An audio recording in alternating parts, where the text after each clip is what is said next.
Look who's here. It's Melisa. It's Steve.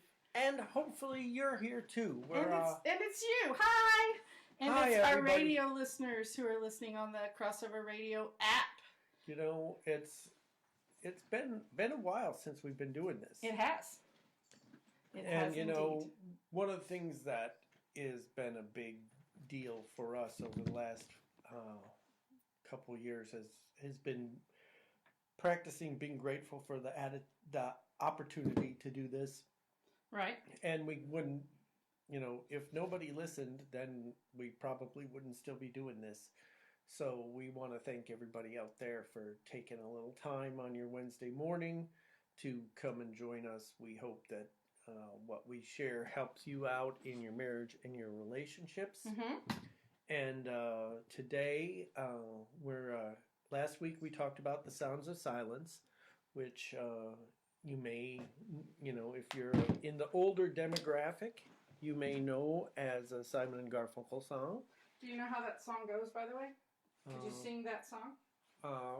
We have a no singing policy on this show. We have a no singing policy, and then there's I that. should say this. I have a no singing policy. You can sing anytime you want because you sing just fine.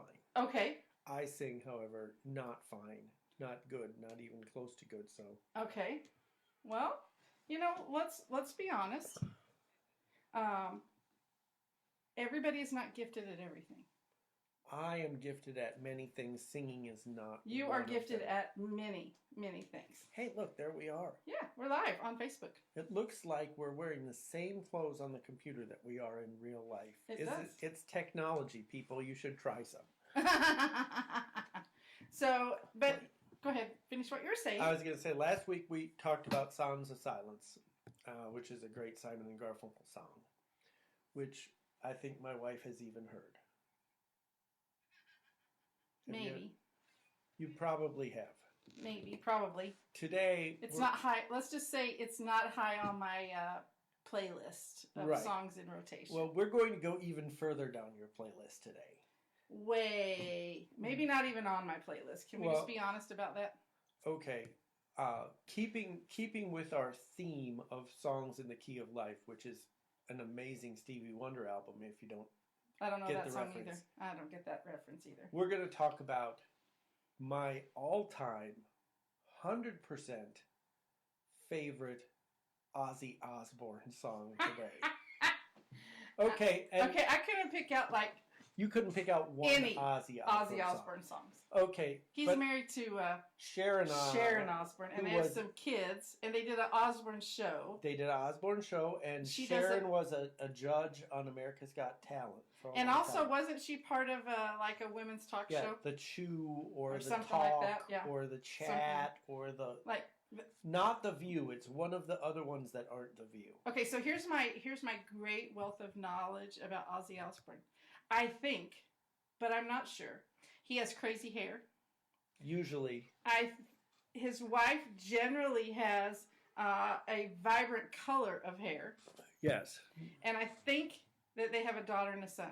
They do. Their son's name is Jack. I'm killing it. You're killing it. I'm killing it with the Ozzy Osbourne trivia. Encyclopedia of Ozzy Osbourne over here. I'm done, y'all. That's all I got. I think they sing. He sings. Nobody sings. Else does. Nobody else sings. Okay, see. Jack may have a album that nobody bought, but I just want to clarify for the audiophiles out in the audience that the focus of today's show is my favorite Ozzy Osbourne song, but I put Ozzy Osbourne in a separate category from Ozzy Osbourne's time with Black Sabbath, because my favorite Black Sabbath song with Ozzy on lead vocals is Iron Man, which I like better than today's episode, which is just an Ozzy Osbourne song. And today we're talking about Crazy Train. And if you are a guitarist out there... I'm not. You're not. But Crazy Train has one of the classic rock and roll guitar solos by the late, great Randy Rhoads. I don't know that person either. You know... I live such a sheltered life, you guys. Like, when Stephen and I got married, okay, this is a great story. You know, when you marry somebody, you get everything. Because, hey, we create a covenant when we marry somebody, so we get their good, their bad, all they have, all we have. It's a trade, right? And it's a pooling together of everybody's everything. So Stephen and I, as most of you know, met online, and I lived in this little tiny town in western Oklahoma about the size of a postage stamp. We did have a post office for our postage stamp, by the way, with 200 other friendly folks. And Steve lived in the suburbs of Minneapolis with 2-point-something million friendly folks. Well, they weren't all friendly. No, they weren't all friendly. But they were all there. But they were anyway. And so he gives up everything he knows about life, and he moves to Oklahoma, to this tiny little town in western Oklahoma, and gets a pre-assembled family and comes in and joins us. And he comes down in his car, packed to the gills, his little Grand Prix, and in it, he brings with him tubs, giant plastic tubs of CDs. Over 900, right? Oh, yeah. And so anyway, I like music, but I never buy CDs. And here's why. Like, after I've listened to it for a couple of weeks, I'm tired of it and I'm ready to move on to the next thing. So I would never go back and listen to CDs that I bought 5 years ago or 3 months ago or whatever.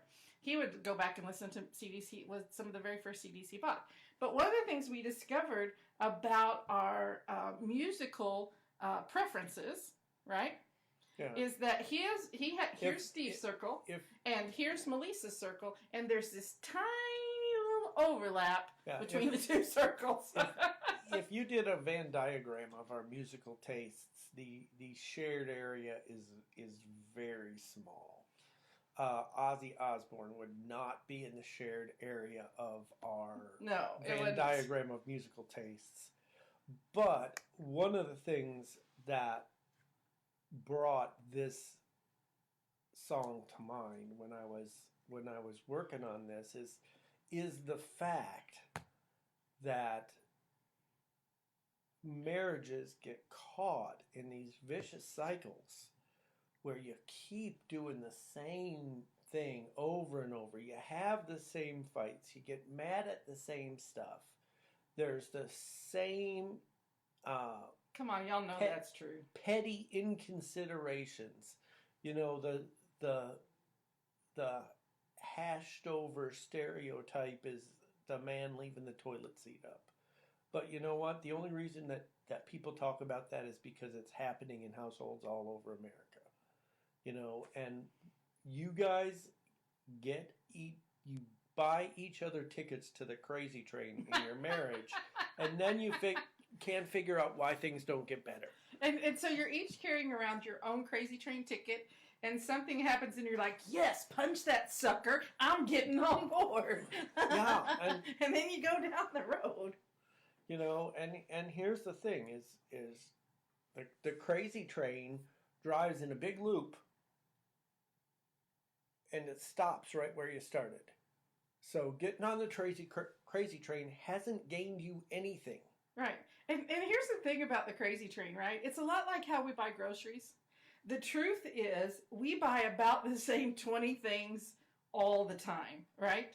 Like if we went to the grocery store, which I don't, but if we did, you know, we know exactly where the 20 items we always buy are, and we rarely buy anything that's not part of the 20 items. So, I mean, there are some adventurous people out there. I'm not saying it's 100%. I can't even imagine that Amanda Curley knows Crazy Train, but she says apparently it's a good song. Yeah.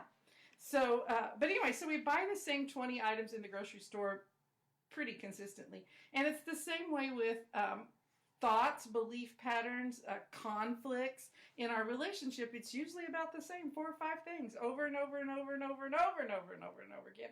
And some people just keep punching the ticket to the same crazy wheel. And it really does a lot of times stem from our own personal beliefs about ourselves, and certainly about our beliefs about our spouse and how our relationship is with them. But it's the crazy cycle, and every once in a while you got to pull the lever and stop the train and get off. And here's the thing is, are the things that are sending you into a frenzy, are they really worth the grief and aggravation that they're causing? I think that most of the time they're not. Most of the time what we do is our spouse does something we don't like, and we just decide to build it into this big offense and carry it around, and all of a sudden they're this horrible, inconsiderate person because, well, they didn't do this that I thought they should do, or they did this and I really didn't want them to. And you know what is in the engine room that's running the crazy train? It's not coal that they're shoveling into a furnace. It's not electricity that's pulling it along the track. It's your good friend, expectations, fueling the crazy train. Well, if they would do what I wanted them to do, then we wouldn't be in this mess. And then you get back on the crazy train and you ride around. You know what? I would just like to know if anybody listening knows my famous thought, quote, mantra about expectations. If they do, just type it in the notes. I might give you a prize. Or she might not. Don't have expectations. Don't have expectations that you'll get free prize, stuff. but I might. But you might, because you know what? you know what the opposite of expectations is? What? Freedom. Freedom, right? You know what?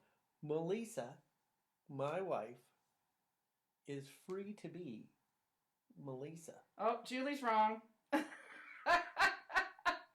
Oh, she says maybe it's the delay. Maybe she's saying that expectations and pride are the things that cause you to get on the crazy train so fast. There's some truth to that too. You're not wrong, Julie. But you know what? When you allow people to be themselves, all of a sudden you're getting rid of the expectations that they behave and be the person you want them to be. Right. Because let me just rewind the clock a little bit. 17 years ago, 18 years ago, we were dating. We were, that's true. Okay, and back then, you got to be who you wanted to be. And that was because of who you were. It attracted me to you. And then once we got married, all of a sudden I started wanting you to be who I wanted you to be. How'd that work for you, brother? Well, it's better than most. Okay. Way better than most. But here's the point I want to make about this. And this is why the crazy train is so dangerous. Is you look at it and the logic of what I said shows how fundamentally flawed it is. Yeah. I married you because of who you are. And then I get mad at you because you don't become who I want you to be. Right. And your expectations of me changing to be who you want me to be are becoming, according to Amanda and the mantra of Melisa, your premeditated disappointments. Right, but I marry you because who you are, and then I get mad because you become somebody. Because I want you to become somebody else. If I marry you because of who you are, shouldn't I want you to be who you are because that's the person I chose to marry? And then we get married and then I want to switch everything around and wonder why it's all messed up? You know, the idea... Brilliance! The idea that you can live your life, live your marriage, live your relationship, allowing the person to be free to be whoever they are, is going to untether you from all sorts of unrealistic expectations. And instead of getting on the crazy train, You can get on a train that goes through the mountains and goes by the waterfalls and doesn't wind up at the same place and takes you to the next place which God has for you, which is better than the place you are right now. But the place we are right now is a little place called Commercial Land. We'll be pulling into the station at Commercial Land and be pulling out in approximately 74 seconds. So stay with us here on Building Bridges with Steve and Melisa. And share our Facebook Live and invite your friends to join us. And we will be back momentarily. Have you ever wondered if there was an organization out there that could help you sharpen the most critical areas of your business, your team, and your life? At Sharpstone Group, we specialize in bringing together and optimizing the 3 key areas of your business: people, processes, and IT. If you're serious about change and results, please make an excuse to go to sharpstonegroup.com or look us up on Facebook at Sharpstone Group. Sharpstone Group is the partner you need both personally and professionally to reach your full potential and achieve maximum performance.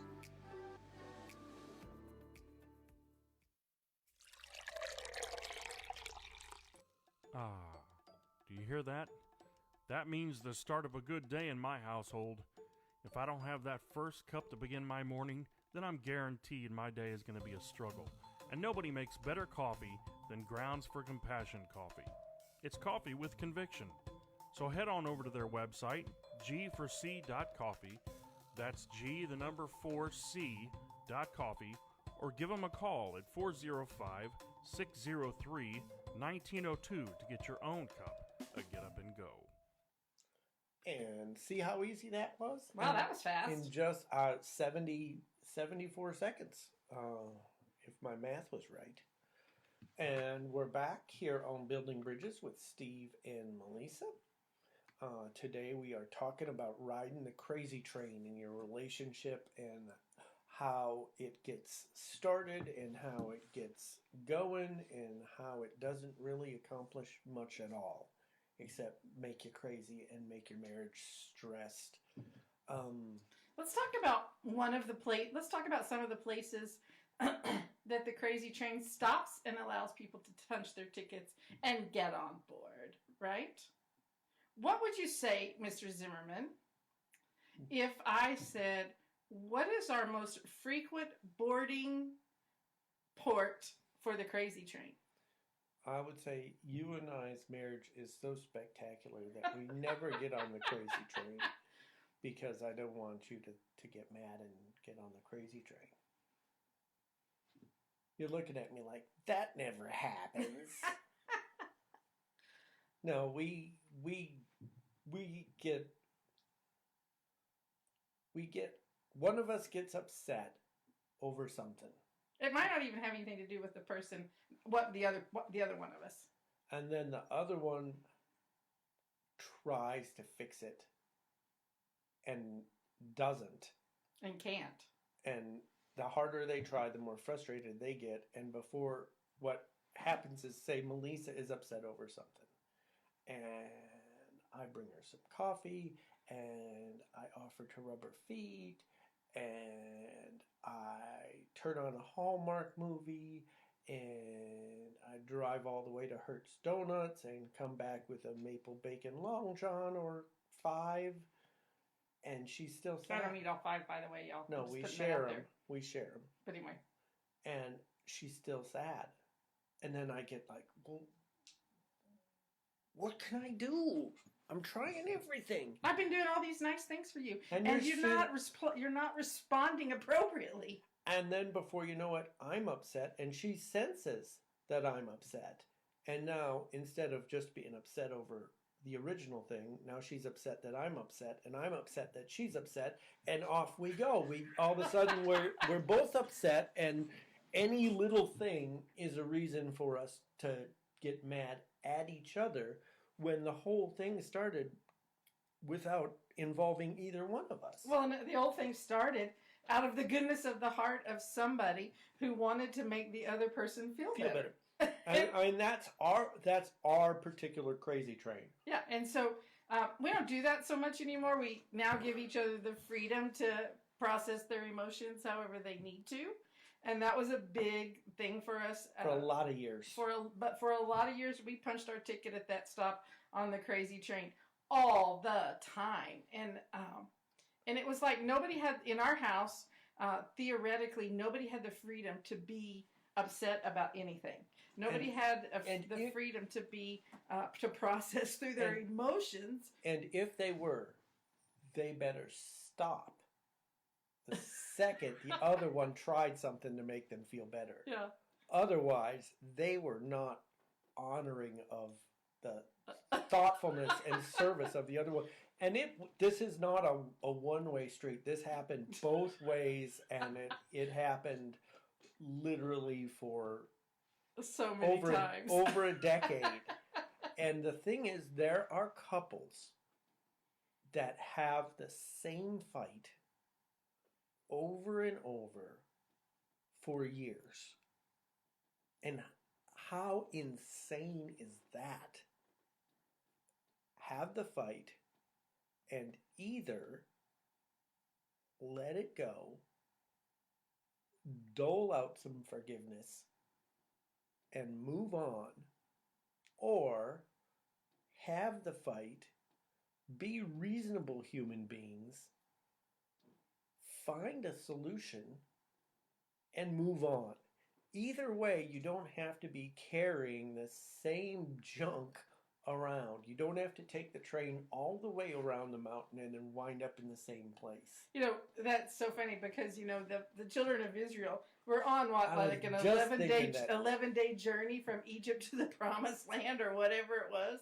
And they ended up going around in circles for 40 years because they couldn't get off of the crazy train. So it's not like our generation or the generation before us or the generation coming after us invented the crazy cycle or the crazy train. It's been going on for generations. It's been going on probably since God invented Adam and Eve. I promise you, Adam and Eve, once they...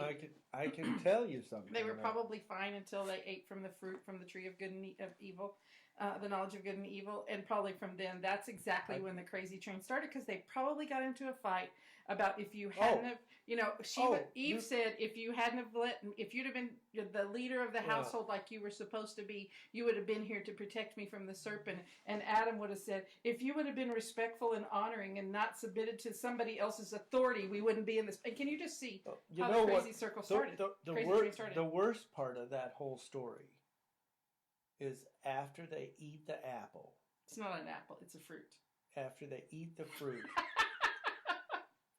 And God shows back up, and they hide, and they make themselves clothings out of fig leaves. The first thing that Eve says to Adam is, "Does this make me look fat?" and he didn't know what to say, because he didn't want to make her mad, and he didn't. And they got on the crazy train right there.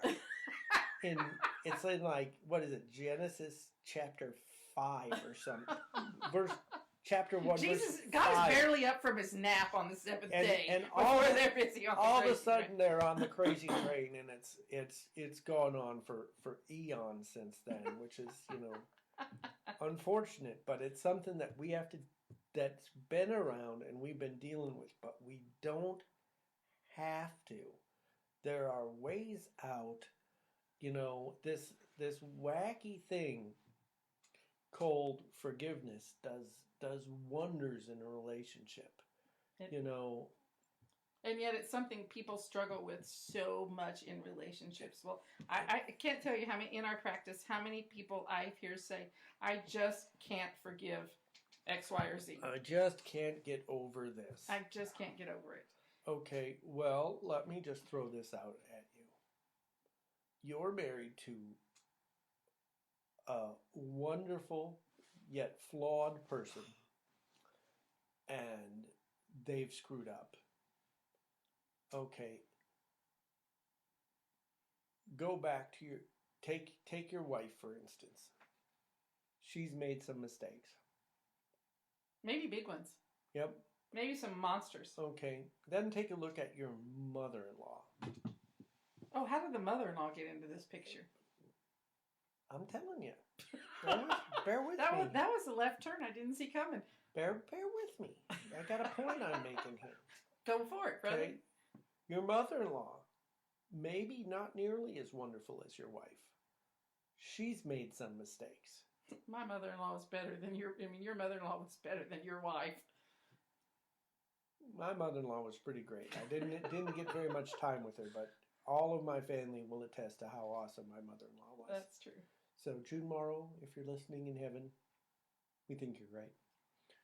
Okay, then take into account her mother, and her mother, and her mother, and all the mistakes they made. Okay, and you go all the way back to Eve, eating the fruit that looked suspiciously like an apple in most of the artwork depicting the scene in Genesis. Although it wasn't an apple, it was a fruit. Okay, all of the mistakes of all of the moms of all time. Okay. And you put those all on Jesus on the cross. And you know what he does? He deals with them. He forgives us for He them. does. You He know? covers them. And here's the thing, for those of you out in the listening audience who say you're a Christian, a Christ follower, that means you walk With Christ. with Christ in the path that he walked. And that means that you need to walk in forgiveness, which, if executed properly of the Crazy Train, you need to put a link to Crazy Train in the show notes. I do? Okay. Yes. All right. Because there I'll are, work on that. there are people in the audience who listen, who play guitar, and the guitar work in this song is absolutely amazing. And the thing that I love about her getting this song and putting it in the notes is Is it like clean enough to put on yes. our show? There's not going to be any Yes. vulgarity or I demon worship or anything like that. no, in here, is there's not going to be any of that. And what's funny about it is that Ozzy Osbourne's reputation is way worse than his actual music and lyrics are. But the song... Okay, I just want to make sure we're keeping it PG-13 here, you guys. The song itself is a cry for help. It's somebody who's depressed and alone and needs help. And that is... Because when I read the lyrics, when I was researching songs in the key of life, it's like, wow, this actually says something. And normally it's just, Ozzy shrieking and Randy shredding. But it starts out, this is interesting because it does start out crazy, I but that's how it goes. Millions of people living as foes. Maybe it's not too late to learn how to love and forget how to hate. Okay. Y'all, come on. Ozzy is Osbourne is writing the word of God right here in a song. See, Who knew? Isn't that just nuts? You think of Ozzy Osbourne and you think of craziness and Mental wounds not healing. Life's a bitter shame. I'm going off the rails on a crazy train. That sounds like everybody's fight. On a crazy train. We have a no singing policy. I was speaking. And then he says, I've listened to preachers, I've listened to fools, I've watched all the dropouts who make their own rules. One person conditioned to rule and control. The media sells it, and you live the role. Wow.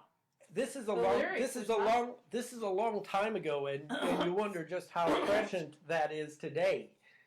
Yeah, he talks about the Cold War, so mental wounds stop healing, who and what is to blame. I'm going off the rails on the crazy train. But it's actually... he doesn't have a very redemptive ending to it. Well, maybe we should revisit, maybe we should connect with Ozzy and get him to redeem the song get him to revise Crazy Train. Add some redemption to the end of the story, Ozzy. Crazy Train 2020, the happy ending. And on that note, we're going to have a happy ending out to some commercials. Of this segment. And so when we come back, we're going to finish up, we're going to continue. Aren't you just shocked when you read the words? I am. It's like, wow, that actually says something. I guarantee you, substance. I've never listened to the song Crazy Train. I will today before the day's over. I will listen to it. But I've never listened to it because it doesn't fit into my like little circle of music that I listen to. But anyway, I'm impressed, babe. Way to go! I'm pretty sure that Sean Foyt's going to do a cover of Crazy Train. Maybe you won't hear it on Life Church as one of their first cover songs. You know, they do that secular song intro to the service. Maybe they would do Crazy Train, and our son-in-law would get to do the guitar solo. Wow, maybe we should talk to Obed. Guitar solo. Yeah, so anyway, we'll be right back on Building Bridges with Steve and Melisa here on Crossover Radio. Time to honor our sponsors. Don't go away, we'll be right back. Did you know that about 80% of all bankruptcies are due to medical issues? If you're a business owner, what happens to your business if you can't work for an extended period of time? What about retirement? Do you have enough to live on for the rest of your life? Do you have a succession plan in place for your business? As a small business owner, it's vital that you make sure your business is protected for the future. If you don't have a plan, Five Rings Financial can help get you on the road to financial security and protection. Just give us a call today at 405-413-3638, or you can email me directly at Jamie, that's Jamie, at 5ringsokc.com to schedule a consultation about securing your financial future.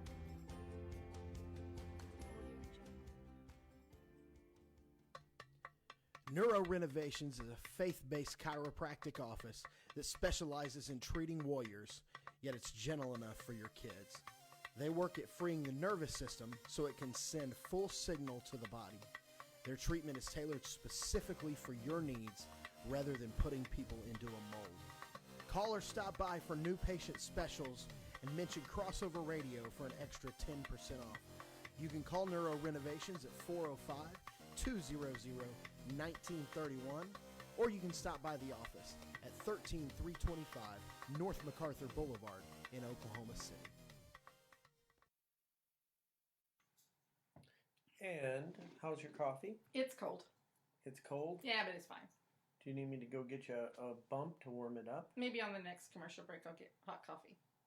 Okay. Well, I don't care. I can drink coffee whatever temperature it is. I'm sorry to hear that, babe. I would do anything to make you feel happy about your coffee. I'm happy about my coffee, babe. Please don't stay upset over your coffee. It would break my heart if you stayed upset over your coffee. I ain't punching that ticket, brother.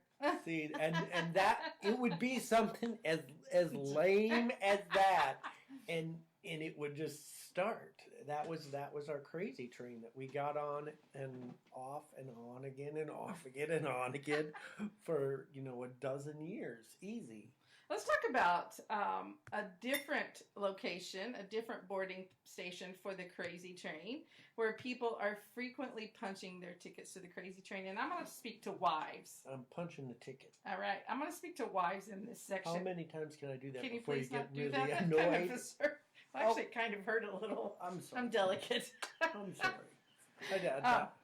Anyway, so here is a onboarding site for the Crazy Train for a lot of people, and it is girls who are disrespectful to their husbands, right? I mean, like, listen, I can only talk about this really authentically because I was probably one of the most disrespectful women on the planet for so many years, and didn't even know it.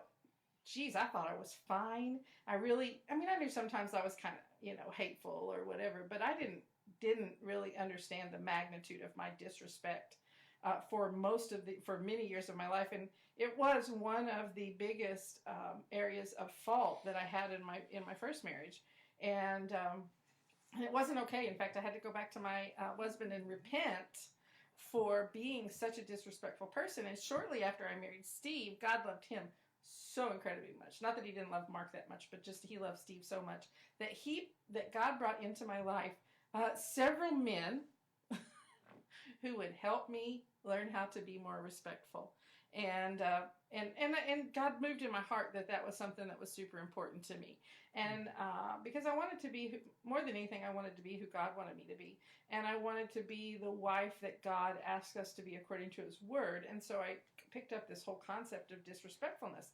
But there are so many times that women are disrespectful to their husbands.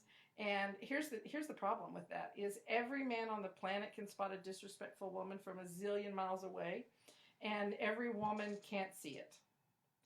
So unless you really have looked at the art of respectfulness, and unless you have really honed into what that is and what it is not, it's hard for women to see other women being disrespectful. Now, and they may see it in other women.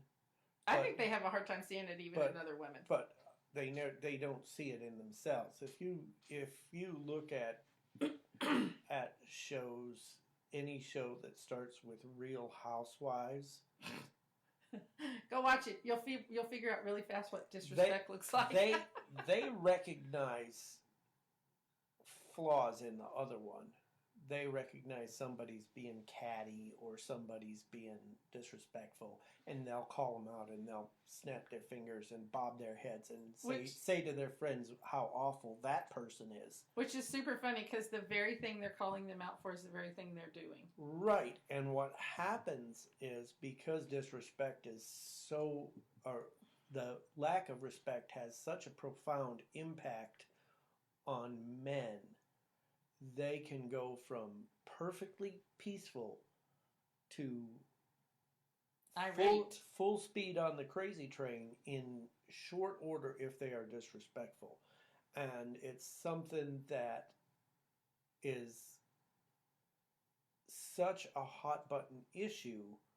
We talked about earlier about how the two things that need to happen to get off the crazy train are either forgiveness or resolution. And it's really hard to get resolution on disrespectfulness because it's such a volatile issue for men, and they have a hard time discussing it without getting angry with their wife. Right. So they would rather just not discuss it. And go ahead. And then on the forgiveness side of it, it's difficult because it hurts so much, and if you don't resolve it, it generally will keep coming back, and the disrespectfulness will just, hit the same bruise. Like if I kept hitting her in the shoulder like I was earlier, if I just kept hitting her there, eventually even the softest touch would be painful. Right, and that is the classic trouble in a lot of marriages is respectfulness, and the problem is the guys have a hard time confronting it because they're angry, because they feel disrespected, and so they have a hard time, being thoughtful in their addressing their wives' disrespectfulness. And the problem is that most wives don't recognize that they're being disrespectful, and so it's this perfect clash of it's so easy to punch a ticket at the stop of disrespectfulness because one doesn't know they're doing it and one doesn't know how to help them recognize it. And what good would we be if we just threw the problem out on the table and let it flop around like a dead fish and didn't do anything about it? Because we walked this path. Woo-hoo. What we did was, Melisa, we'd read a lot about marriage and listened to a lot about marriage and learned as much as we could, and one thing kept popping up over and over again. That respect was the most important thing to men. And when Melisa was able to look at her first marriage, the disrespect was glaringly obvious. Was pretty evident. Yeah. And it caused her to question, hey, am I still disrespectful? And she came to me in a calm time and said, hey, am I disrespectful? And I said, yeah, sometimes. And she said, I really want to work on this. Can you help me get better at this? And instead of waiting for another, the train to pull into the station and getting on and going around again where you're going to have a hard time getting resolution, we had a discussion in the train station well before the train showed up, and we worked together. My job was to point out in a kind and loving way when she was disrespectful, and her job was to try to moderate the behavior. and we worked together, and we went from a situation where respect was a real uh, problem to where it very rarely comes up at all.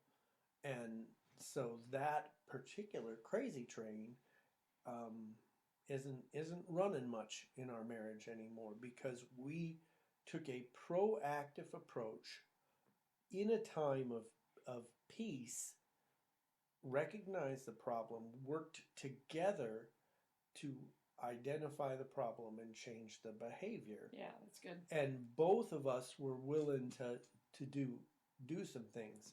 I mean, I had the opportunity to really punish her. You said you didn't want to be disrespectful, and look what you just did. Great. I I pointed out the problem like she asked me to. But what I did was I just created a resentment on her end about how ugly I had handled it. That was the choice I had to make. So we worked together. Did my best to be, gentle in correction, and she did her best to actually make a change. Right. Here's the thing is if you say, "Hey, will you help me with this problem?" and then your spouse says, "Sure, I'd love to help you," and they point out the problem, and then you never do anything differently, welcome to the crazy train, because, the age-old definition of crazy is doing the same thing and expecting different results. And the fact of the matter is, it takes two people to solve a problem like this. One who has to shine light on the issue in a soft, gentle way, and the other who has to actually work to make changes in the behavior so the problem doesn't persist. And I want to talk to the wives out there for just a second, because for me, I didn't realize I was being disrespectful because I didn't really know, excuse me, what respectfulness looked like. And nobody had ever told me, and it wasn't ever a topic that came up in any conversation I'd ever had with anybody. And so I didn't understand respectfulness. I thought I was fine, and I wasn't. And so I want to give you, wives, if you're not sure, first of all, if you're not sure, you can ask your husband, and he'll tell you whether you are or not. But not all husbands are going to be as amazing as Steve was about being generous, about helping you change. But in order to learn some good techniques, there's several resources out there that you can lay your hands on. The first one is our book, Brick by Brick, Building a Solid Foundation for Your Marriage. And there is a whole chapter on men's needs. And so there's a lot of topic on the conversation of respectfulness in that book. So you can buy that at our website. And I posted a link to it on the Facebook feed. Another book that I learned so much from was a book called For Women Only by Shante Feldhahn. And For Women Only is a book that Shante wrote. She actually interviewed, excuse me, several, I don't have corona, by the way. She interviewed several hundred men, and she just asked them questions. And it's a very easy read, but it's a very good book to talk about. This is what respectfulness looks like to men. This is where women get it wrong. This is how women can get it right. And so it was a book that helped me immensely, probably more than any of the other books I've read on respectfulness. Yeah. And it's, like I said, it's a very thin, easy book. You can get it at any bookseller. Mardell's has it all the time, and on Amazon, all those kinds of things. And then the third, and there's also a book for men only. Right. Is that what you were going to say? Yeah, and they come as a couple, because it's one of the things that creates some tension in a marriage is if one person is working hard to fix themselves, and the other person is just sitting on their high horse looking down at them and say, you done yet? You fixed yet? You better yet? Right. Like, you don't have anything going on. Sorry, you're just not that swell. So if you're a dude, buy the For Men Only one. Exactly. You can buy them independently. You don't have to buy them as a set, but they do come as a set. And the third resource that helped me a lot was a blog called Peaceful Wife, and it's peacefulwife.com. And she does a lot of blogs in relationship to respectfulness and things like that. In fact, I would read her blogs and then I'd get really mad. And I'd be like, she's got it wrong this time. And then I'd go read it. Excuse me, I'd go read it to Steve and he'd say, no, she's exactly right about that. And I'd be like, oh, that's the worst. But so those 3 resources, and I'll put a link to all 3 of them in the Facebook feed, because they really are resources that help us learn and understand respectfulness from a viewpoint of men. So once again, it's time for our final commercial break of the show today. We want to thank you for hanging out with us here on Building Bridges with Steve and Melisa, talking about our punching our ticket on the crazy train. And because we're doing songs in the key of life this month. And we'll be right back. Don't go away. We're not done with our show. We're going to come back and wind all of this up and put a bow on the end of it. So stay with us. We'll be right back on Building Bridges with Steve and Melisa here on Crossover Radio. Radio with purpose.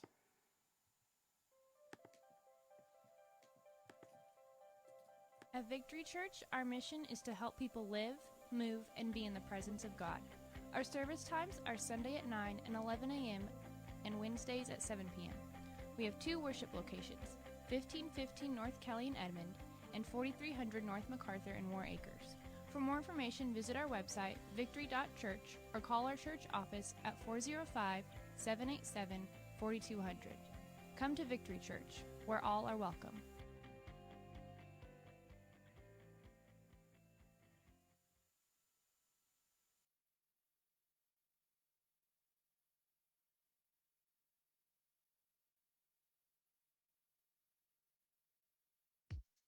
Has your business or organization spent a fortune on printers only to have them break down constantly and need maintenance or other care? Try Cartridge World's Why Buy a Printer program. It's completely customizable to your business's needs, and they bring the printer to you with no upfront costs or maintenance fees. Just purchase your toner and ink through Cartridge World and let them take care of the rest. So stop by or call Cartridge World today and stop fighting with your printer. You can call 405-359-8765 or stop by at 1704 South Broadway in Edmond. Okay, we are at the last stop on the show today. Last chance to get on or get off the crazy train. Hopefully you're choosing to get off. If you're choosing to get on, clearly you haven't listened to the last 46 minutes. But that's okay, because you're free to be you. Because we don't try to trap each other in expectations. So we've been talking today about the crazy train and some of the vicious cycles that couples get into and how to get out of destructive patterns of behavior. And we talked about how one of those destructive patterns is disrespectfulness. And, you know, one of the things that we get a lot when we're working with couples is one of the two has felt alienated, and so they have decided that the best thing they can do is alienate the other one right back. Right. And the idea of this tit for tat, you hurt my feelings, so I'm going to hurt your feelings. You were disrespectful to me, so I'm going to be disrespectful to you. You gave me the silent treatment on Saturday, so I'm going to give you the silent treatment on Sunday. You were mean to me, so I'm going to be mean to you. You know, here's the thing. Welcome to the crazy train. What you've done is you've just taken you've taken a bad situation and made it worse. And then what happens is it goes back and forth and back and forth and back and forth. And not only does it never go away, it generally keeps escalating until it goes from an annoyance to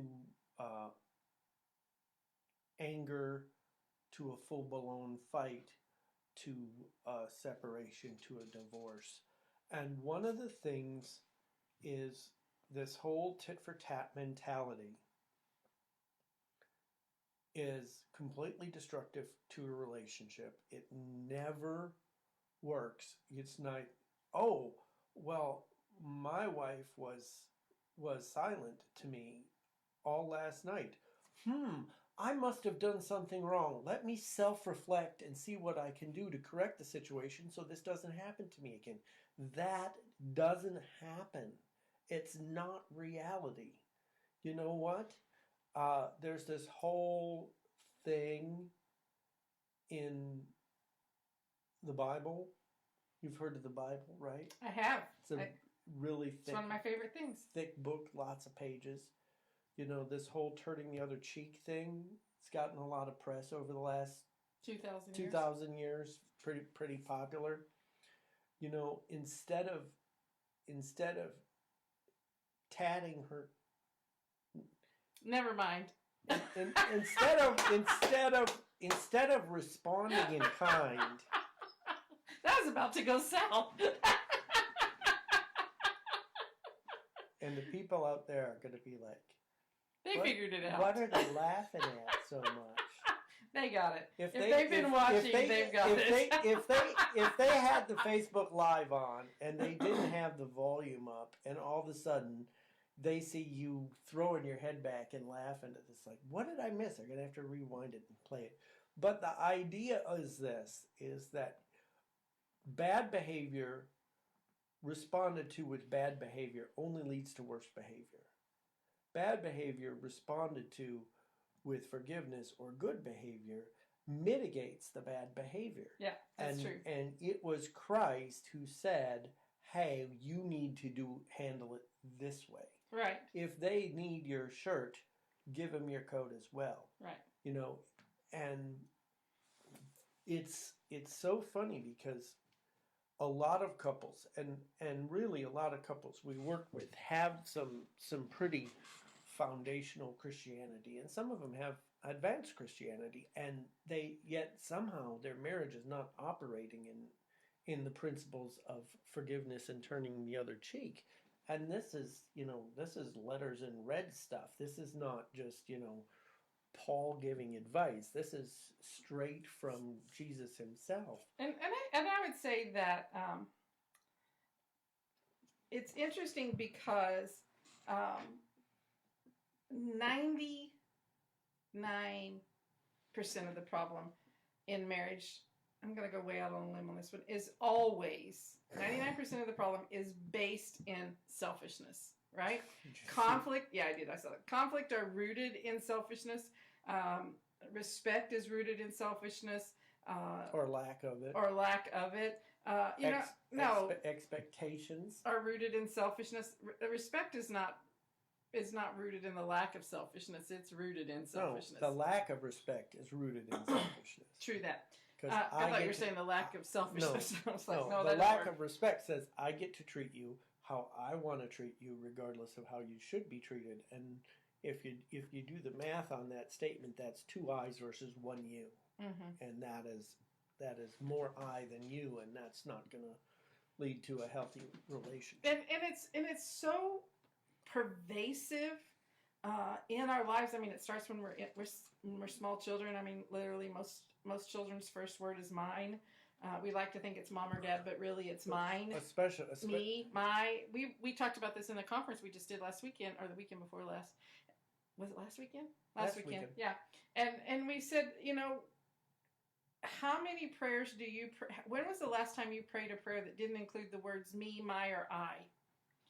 And if you just want to have a real reality check about whether or not you're operating in selfishness or not, just check your prayer life and say, when was the last time I prayed a prayer where I didn't use the words me, my, or I? And when was the last time I honored my spouse, not because of what I could get for it, not because I wanted them to do something, not because I wanted to manipulate them by my good behavior and kind deeds, because all of that is based in selfishness. Expectations are primarily based in selfishness. Because they all start with this little word, I expect. I expect you to something, right? I deserve this. Right. And so